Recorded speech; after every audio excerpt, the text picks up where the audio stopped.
BTCL এ হিসাব রক্ষক পদের এমসিকিউ পরীক্ষার রেজাল্ট ইতিমধ্যে দিয়ে দিয়েছে।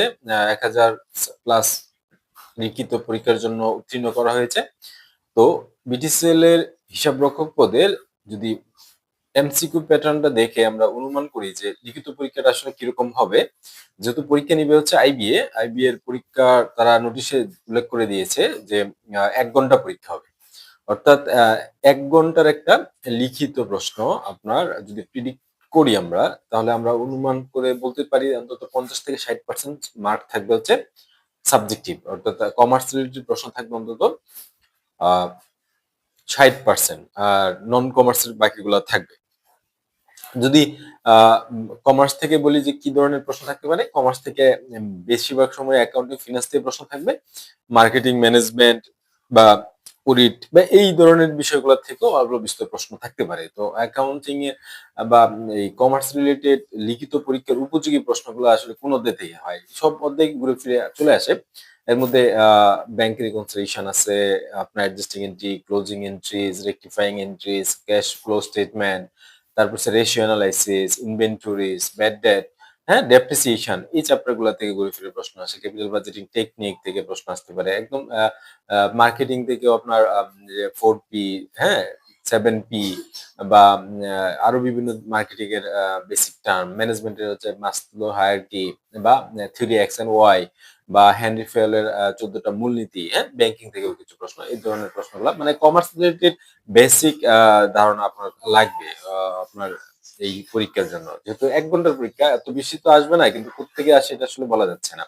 আর নন সাবজেক্টিভ এর কথা যদি বলি, নন সাবজেক্টিভ এর ক্ষেত্রে হচ্ছে বাংলা, ইংরেজি, সাধারণ জ্ঞান, গণিত থেকেও প্রশ্ন আসতে পারে। অনেকে বলছে যে গণিত থেকে প্রশ্ন আসবে না। কিন্তু নরমালি হচ্ছে যে গণিত থেকেও প্রশ্ন আসার সম্ভাবনা আছে। তো আ আপনার যদি বলি আমি বাংলার ক্ষেত্রে সাধারণত বাংলার ক্ষেত্রে কি আসতে পারে? বাংলার ক্ষেত্রে ৪ টা বা ৫ টা ১ লাইনের অনুবাদ, হ্যাঁ? বা এক আ অনুচ্ছেদ অনুবাদও আসতে পারে। তারপর কি আসতে পারে? তারপর আ ছোট করে কিছু একটা বিষয় লিখার জন্য দিতে পারে সেটা অনুচ্ছেদ আকারে বা রচনা আকারে। সেইম ইংরেজির ক্ষেত্রেও আপনার আ একটা ট্রান্সলেশন আসতে পারে বা একটা ছোট এসে বা প্যারাগ্রাফ টাইপের জিনিস আসতে পারে। আবার এরকম হতে পারে যদি সময় কম, এই জিনিস না দিয়ে যে সন্ধি বা সমাসের ৫ টা সন্ধি বা সমাস করার জন্য এই ধরনের ব্যাকরণ নির্ভর প্রশ্ন আসতে পারে। অথবা এই সাধারণ জ্ঞানের ক্ষেত্রে আমরা যেটা দেখেছি এর আগে বিভিন্ন সময় সাধারণ জ্ঞানের আপনার শর্ট ১ লাইনের সাধারণ জ্ঞানও আসতে পারে, হ্যাঁ? এই ধরনের প্রশ্ন আসবে। গণিতের ক্ষেত্রেও এরকম গণিত অনেকেই বলছে গণিত হয়তোবা নাও আসতে পারে। তবে আমার ধারণা হয়তো ১ টা ২ টা গণিত প্রশ্ন থাকলেও থাকতে পারে।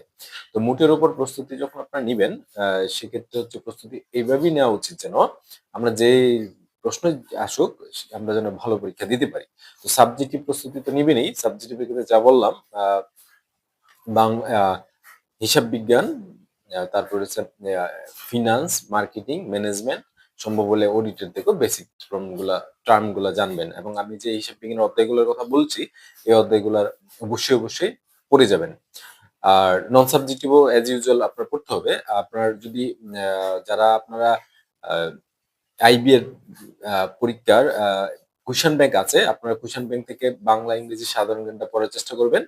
বিশেষ করে প্রাইভেট ব্যাংকের এমটিও প্রশ্ন সমাধানটা দেখার চেষ্টা করবেন। প্রাইভেট ব্যাংকের এমটিও প্রশ্ন সমাধান থেকে এই জায়গায় বাংলা, ইংরেজি সাধারণ জ্ঞান থেকে কমন পাওয়ার সম্ভাবনা আছে। এই হচ্ছে বিষয়। সাবজেক্টিভ প্রস্তুতি অবশ্যই লাগবে। সাবজেক্টিভ প্রস্তুতি ছাড়া পরীক্ষা দিতে অন্তত বিটিএসএল হিসাব রক্ষক পরীক্ষা দিতে যায়েন না। যায়া ধরা খাবেন। সাবজেক্টিভ এট লিস্ট আমার ধারণা ৫০ থেকে ৬০% সাবজেক্টিভ প্রশ্ন আসবে। আপনাদের সবার পরীক্ষা ভালো হোক। ধন্যবাদ সবাইকে।